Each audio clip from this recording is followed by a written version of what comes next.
Welcome to the JP8Report. This is James Pierce with the JP8Report with an election interview with Will Abel. He's running for Republican nomination for Congressional District 31 in Texas. Welcome, Will. It's good to be here. Yes, sir. Appreciate you having me. Yep. It's a good Saturday afternoon, right? Yeah.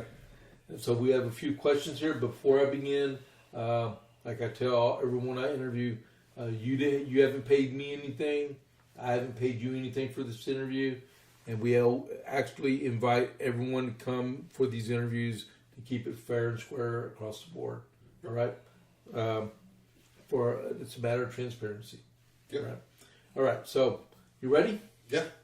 All right. So, tell us a little bit about yourself real quick. So my name's William Abel, retired combat veteran, running for Congress in the 31st District. I actually ran last election as well. I just kind of look at it as a common sense campaign. There's a lot of issues. A lot of these problems can be solved with simple common sense. There's no need for us to be spending billions of dollars on a lot of the stuff in these spending bills, such as the earmarks. The United Nations, their entire purpose was to go ahead and stop and prevent wars. They failed to do that historically throughout their career, but yet we pay $13.5 billion, making up 28% of their entire budget. We can lower taxes, protect the Second Amendment, protect the First Amendment, because both of those are the ones actively being attacked. Become energy independent, secure our border permanently, not just through executive order, which is a short-term solution to a long-term problem. We need people in Congress that are actually going to go ahead and get bills passed to solve these problems on a permanent basis. So, that's just a short overview. Okay, cool. Are you from Texas? Well, I was conceived here, but I was born in Germany because my dad got stationed over there. So, Okay. I was born in Bremerhaven, Germany. So but I was conceived in Texas, right here in Central Texas at that. We'll keep it PG rated. Do So, do you live in the new CD-31 boundaries? Yes, I do. You do? Where do you live? What city? I live in Copper's Cove. All right. And then, how big of a problem is illegal immigration for Texas? Illegal immigration is a huge problem for the U.S. overall. I mean, when you look at the crime stats, Texas, it's a problem, but we at least have law enforcement and we cooperate with ICE agents here in the state of Texas. So we're actually working on trying to resolve the problem, whereas you got states and cities like New York, California, Minnesota, where they allow them to run free, and they go ahead, if they commit a crime, to prevent ICE from getting them, they'll go ahead and release them back into the communities. So yes, immigration is a problem throughout every state in the U.S. There's bigger issues with it in those states and cities that go ahead and free the criminals that go ahead and actively commit a secondary offense in the U.S. other than breaking into the country. Whereas Texas, we at least are working on getting these people out of the country, cooperating with the federal government, and have cooperation with the state, local, and federal Okay. Relax a little bit. officers. Yeah. Let me backtrack on one thing I forgot to tell. If you're watching this, please don't forget to follow the JP8Report and like it. And if you have any questions, you'll be able to. There's going to be a live chat going on when this goes on the Rumble, and Will will be able to answer your questions and stuff on there. And also, you can leave questions in the regular comment section, and he'll be able to go back and answer those also. All right. So with that being said, we'll continue on with the interview since I forgot. Apologize for that. And then, so our next question is, how big of a problem do you believe that the expansion of Islam is in Texas? Oh, it's a major problem, especially when you have the cities. I believe they were building a huge community, Islamic only, where they were looking to go ahead and impose Sharia law, which goes against just about every fundamental belief and the Constitution of the United States. And the problem is we look at Islam as a religion, and really, when you dig in deep, it's actually more of a government structure. And we need to go ahead and really look into that and see how we should actually be defining Islam. Yeah. You're talking about the 5 pillars of Islam. Yeah, it was like when you go through, they have like set how you're supposed to run your society and everything else. So it's actually more of a government handbook on how to run a society as opposed to being an actual religious. And that was the East Plano Islamic Center. It's just east of, okay, yeah. Up in Collin County. Yeah. If elected, which caucus or more senior representative do you see yourself aligning with ideologically?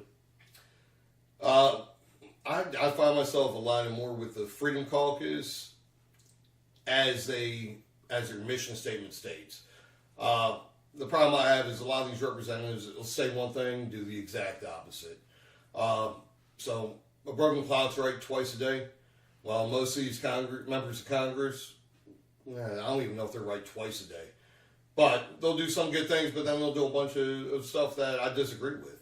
Like endlessly funding Israel, Ukraine, and every other country, including $2 billion to the Taliban a year. So. Well, are you pro-life? Yes. I believe that, life begins at conception. And if we protect life of the born, we need to protect the life of the unborn. From conception on. Okay. Do you support President Trump's resurgence of the Monroe Doctrine, or as he calls it, the Donroe Doctrine? I do, but it's if you look back at the Monroe Doctrine, it was basically keeping other countries out of the countries around the United States, and in return, we would go ahead and stop interfering with the affairs over in Europe, Asia, and other countries. I absolutely agree with that sentiment, because just like Russia and Ukraine, when we were sending Ukraine all these weapons prior to the invasion, that'd be the same thing as Russia sending all these weapons and everything to Venezuela or to Mexico or whatever else. It causes a lot of tension, and it causes people to react in a way that they may not have otherwise reacted. So. Okay. All right. And then, do you believe President Trump's use of tariffs are a good move or bad? They are a good move, and I've talked about this even during my first running for Congress. A lot of people don't think about it like this, but China at that time was paying 1.6% tariffs on the goods they send in this country. They're not paying livable wages for their employees. They're not dealing with any of these other hurdles that American companies have to deal with. So American companies are paying livable wages for their employees. American companies are paying, it was 38% corporate tax rate up until 2018 when it dropped down to 18%. So obviously the Chinese they can bring their goods in and sell them for a fraction of the cost. Yeah. And that's, killing the American companies. That's why a lot of them move their manufacturing plants over to China to get the benefits of importing things in the U.S., such as Apple.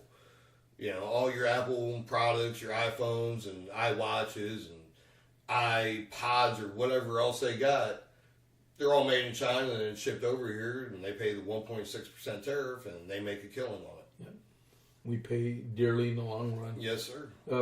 They said President Trump was talking about $280 billion just last year since he took office we brought in from tariffs. Well, prior to 1913, when you had the Federal Reserve formed, and that's when we started implementing income tax, our government was running purely on the profits made off of the tariffs. Yeah. Well, not solely from that, but that was a majority of the money that the government was funded by. And then we started giving every country a break, and a lot of it started with at the end of World War II, when Europe was trying to build up again.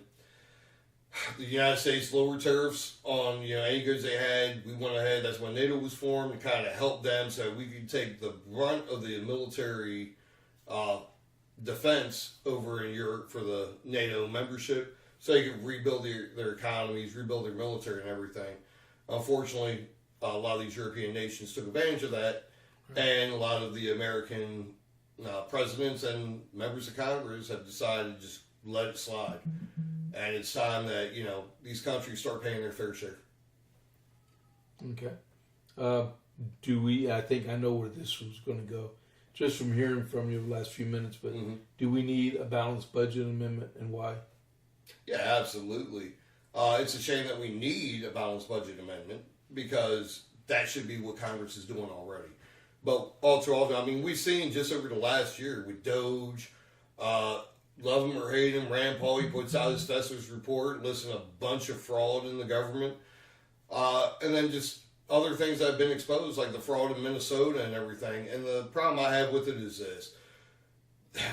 We hear Congress all the time talking about we have the power of the purse. We have the power of oversight. So they're the ones approving this money being given to these different organizations and everything. They have oversight, so they can go ahead and look into where this money is actually being spent, but they don't. And I'm sorry, that's a complete disregard of one of their responsibilities and jobs in Congress. And yes, that needs to be taken care of. I don't know if we can get enough votes to pass one, but we really need one really bad. See, I think you can go ahead and get a decent amount of people on there, but if you don't have the votes, what you need to do is you have to be loud. You have to get the voters to know, because that's something we don't have. We don't have people up there fighting. All right, so they say, like even our Congressman John Carter, he talks about, hey, I agree with term limits. He's been up there for 24 years now? He was our congressman before Congressman Williams was our congressman. Yeah, because he started in 2003. Yeah. So we're looking at 23 years. With the 10-year gap for us. Yeah. Yeah, man. So a total of 24 years at the end of this term. 24 years, and he's not up there fighting, And like I said, I've seen him at events at a Trump rally. Trump talked about term limits. He's in there cheering like a trained seal, but 24 years, if you believed in it, practice what you preach. Practice what you preach. Yeah. Do you support closing primaries? Yes, absolutely, because the primaries, it should be for the party that's running it. So Republicans shouldn't be voting in a Democrat primary. It should be whoever the Democrats think is the best candidate out of their field of candidates. Just like Republicans, they should be the ones choosing the best of the best out of their field of candidates.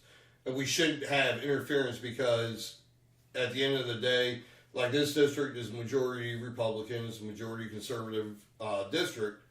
If we had Democrats going ahead and voting in our Republican primaries, most likely the Republican candidate's going to win in the general election. Not guaranteed, because we have to get out there and you have to do the hard work. But most likely they're going to get elected. And if Democrats are voting in our primaries, then they're going to try and pick the worst candidate they can. Get a weaker Republican. And then if they get elected, they go up to D.C. and they're not doing the job that most of the people in the district actually want them to do. Yeah, like right now we have a 2-seat majority. Yeah. Or 1 or 2 seat, because Mr. Malafa passed away the other day. Yeah. And then what's her name? The traitor, Marjorie Taylor Greene resigned the day after she gets the congressional retirement. Yeah, which I don't agree with all that either. And that's a question that's going to come up too, so be prepared for that one. Yeah, that's why I say anything more on it. Do you support campaign finance reform? Yeah, absolutely. I mean, one of the biggest issues I have is like the pharmaceutical companies. So they're alleviated from any liability. If you have a vaccine injury, you sue them, the money comes out of the taxpayer's pocket because the government pays it. It's not paid for by the pharmaceutical companies. And part of the reason why is because they're so powerful, they go ahead and they donate $16 million to congressional candidates every election cycle. And we need to go ahead and keep it back to local, just local regular people giving the money to the campaigns that they support. We need to get away from a lot of these PACs and everything, because then, the PACs and lobbyists, they control DC right now. Because everybody's looking at money. I need money, money, money, money, money. We need to get away from that. Okay. And then what are your views on term limits? I strongly support term limits. I would say 6 to 8 years, so 3 to 4 terms for the House of Representatives. For Senate, I'd say 2 terms. That's a total of 12 years. Because the way I see it is, if you're up in Congress for 8 years and you can't get any of your agenda done, the odds of you getting done in the next 8, 10, 12, 30, 40 years, slim to none. And it also breeds corruption. The longer you're up there, the worse off it gets. Because I think, for the most part, most members of Congress or most members of the House, they go up there and they actually want to make change. They actually want to fight for what they believe in. And that rings true, I'm going to say, for the first several terms, about 3 to 4. And then after that, they're just trying to keep their seat. Well, would you hold yourself to that? Absolutely. So if you're elected, when you get your second re-election and you're going towards 6 years, January 3rd of let's see, if you were elected, you take office in 2027. If you serve 3 terms of 29, 31, January 33, you're like, I'm out. I'm retired at this point.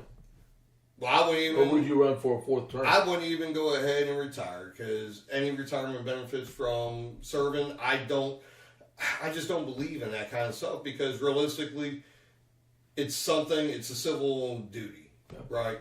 You can continue on, because that's my next question. Oh, okay. About your view on congressional retirement. Because I think it's a crock that Green retired the day after she was qualified to receive a congressional retirement. Well, let's look at the military. That's $900 a month. Well, let's look at the military. So I remember, this was years ago, I believe it was like back in the early 2000s. There was a member of Congress in, I think it was Pennsylvania, that said it's not fair that someone serves in the military for 20 years and gets retirement. And he was crying and arguing that the military should get rid of the 20-year retirement. This was back in the early 2000s. Now, I want to say it was a representative from Pennsylvania that was saying this. But yeah, members of Congress, they get a retirement after 5 years. Yeah. And let's face it, as I talked about before, they don't do their primary job. Passing the budget is one of the most fundamental things that they do. But yet, they fail time and time again. I believe the last time they actually passed 12 appropriation bills and passed a budget on time was in 1996 for the 1997 year.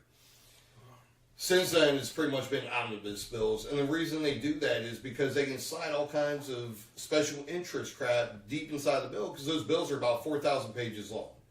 And most people don't have the time to sit there and read a 4,000-page bill. So you slide stuff in there.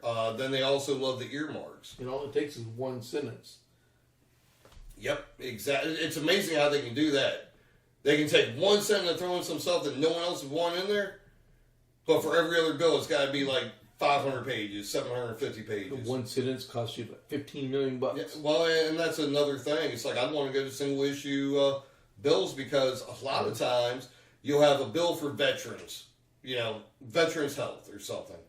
And then deep down in it, it'll be like, oh yeah, hey, we're also going to send, $1 billion to Ukraine. Or we're going to send $1 billion to... What's that have to do with veterans? Taliban. Right? It doesn't. Right. But if you vote against it, because of that, it's like, oh, then they can frame you hate veterans. Yeah, they got you. But that's why we need people that are vocal or aren't afraid to be vocal. But yeah, as far as the retirement and pensions and everything, yeah, no, I don't believe in that. You're not really doing your job as you should be doing it. And you're watching, the decisions you make up there are causing millions of Americans to suffer. So why should we continue paying for you to live a life of luxury when you're doing these $500,000 speaking engagements when you did nothing to go ahead and support us? Yeah. So Marjorie Taylor Greene is going to get about $10,000 a year, and Nancy Pelosi is going to receive $107,000 a year retirement. I'm like, this is crazy. That's our tax dollars. Yeah.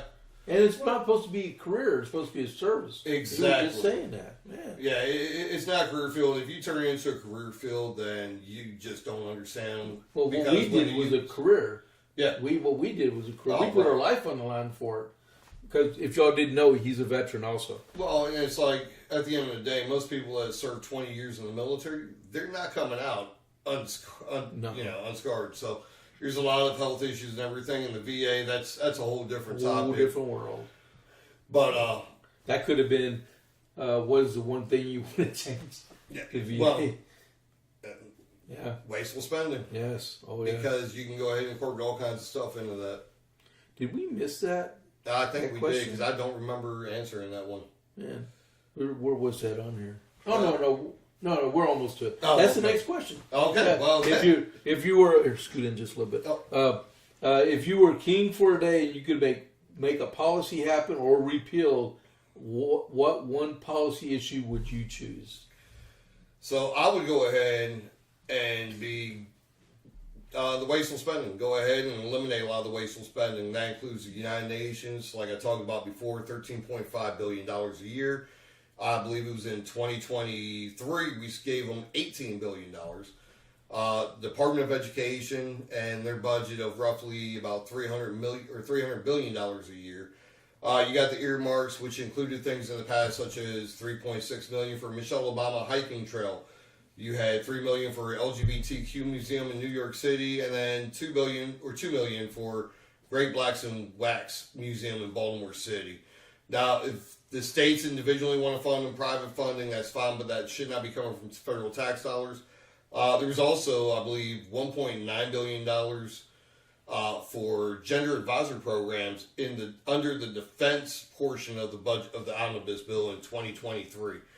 I mean, realistically, they could have hired me. I would have done it for a lot cheaper. If you got an innie, you're a female. If you have an outie, you're a male. Gender explained, finished. Is that 50 cents? Yeah. Yeah, I mean, I'd probably do it for free. I volunteer my time. So what are your views on the Second Amendment? So the Second Amendment is very simple, very clear. The Second Amendment states, well-regulated militia being necessary to secure a free state, comma, the right of the people to keep and bear arms shall not be infringed. Shall not, yeah. So the key point there is, yes, we need a military to go ahead and secure a country as a whole against other countries, militaries, and other threats. And because of that, the people need to be able to be armed as well. Because they knew all too well, especially when it was written, that governments can become tyrannical. And if you go ahead and disarm a population, there's nothing to stop them. They're going to continuously oppress the people in that country. And we see it all throughout the world. We see it in numerous places. Well, the Bill of Rights is meant to protect us from the government, not to protect the government from us. Yeah, well, I mean, like we see the free speech being attacked, the Second Amendment being attacked. I mean, we see all of our rights being attacked on a regular basis. Yeah. But the problem is a lot of people aren't taught anything about the Bill of Rights, so they don't even know what their rights are. Right, that's right.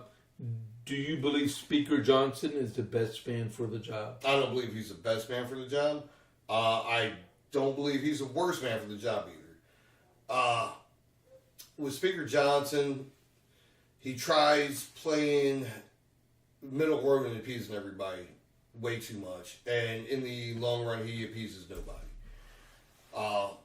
I do think he was better than Kevin McCarthy. So I do think when McCarthy was removed, Johnson came in. I do feel as if that was an upgrade. But do I think that we could get someone in there that actually does a better job? I do. But, yeah, Speaker Johnson, I put him in the middle of the road. He's not great. He's not terrible. He's not awful. But, yeah, I do believe that there are people that could possibly do better. But unfortunately, there's some people that we can go ahead and get elected as Speaker that could do a lot worse. Before we came in and sat down, we saw a breaking news story. It came out about the president authorized airstrikes in Syria against ISIS targets. Mm-hmm. Do you have any comment on that? I mean, at the end of the day, the president does have authority to go ahead and do targeted attacks. He doesn't have the authority to go ahead and wage war on a country. That's what people confuse. They think, well, he can't attack anybody because, Congress has to approve it. Congress has to approve any declaration of war.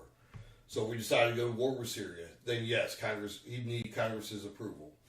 Unless they do what they've done in the past and give the president pre-approval for a conflict, for a war. AUMF. Right, before they go ahead and actually declare war. So yeah, I got no problem with that. This president is doing the same thing that prior presidents, including Obama, Biden, and Bush, They've all done. And nobody said a word. It's only because it's President Trump that it gets this, huge breaking news, end of the world treatment. Okay. So, if on November 4th, is it the election day, November 4th or November 3rd? I can't remember. Okay. March 3rd. I'm sorry. Yeah, March 3rd. March 3rd. I was going to say, you're jumping past the No, program. I appreciate your vote of confidence. We're going all the way to November. Yeah, hey, I appreciate it. So on March 3rd, the morning of March 4th, and you're like, you put everything into it, and you come up short. Okay. Will you support the nominee from CD-31, whoever it is? I can't say I'm going to support anybody, regardless of who it is. But there are quite a few candidates in this race I would be able to go ahead and, with my own, conscience, be able to support. Okay. So, in my last question for Will Yes. is, tell us, this is your campaign pitch now, tell us why Will Abel should be a congressman. All right. So, like I said in the beginning, it's all about common sense. If you want someone that looks into the issues, finds solutions, and finds a way to go ahead and eliminate a lot of this wasteful spending.